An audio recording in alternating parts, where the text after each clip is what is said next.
எல்லை சாமியாக வனக்காவலராக இருந்த நமது ஐயா வீரப்பன் அவர்களினுடைய நினைவு நாள் இன்று. அவர் உயிரோடு இருக்கும் வரை ஒக்கனைக்கலில் கால் வைக்காத கன்னடர்கள், மேகதாது கட்டுவோம் என்று சொல்லாத கன்னடர்கள் இன்று அவர் இல்லை என்றவுடன் ஒக்கனைக்கல் என்னது என்கிறார்கள், மேகதாதில் அணை கட்டுவோம் என்கிறார்கள். வீரப்பன் ஒரு மாயாவி, வீரப்பன் ஒரு திருடன், வீரப்பன் ஒரு கடத்தல்காரன், இப்படித்தான் தமிழ் மக்களுக்கு அறியப்படுத்தினார்கள். யானைகளை கொன்று தந்தத்தை கடத்தினார். சந்தன மர கட்டைகளை வெட்டி வித்தார். வித்தவர் காட்டுக்குள் இருந்தார்.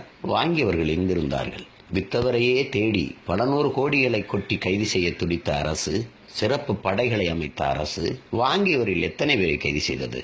வித்தவன் காட்டுக்குள் இருந்தான், வாங்கியவன் நாட்டுக்குள் தானே இருந்தான். ஏன் கைது செய்யவில்லை?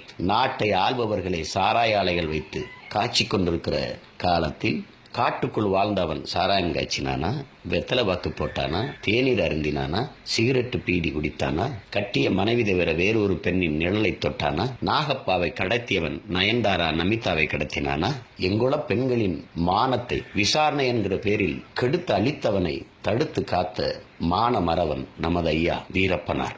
அவருடைய நினைவை பெருமிதத்தோடும் திமிரோடும் போற்றுவோம். நாம் தமிழர்.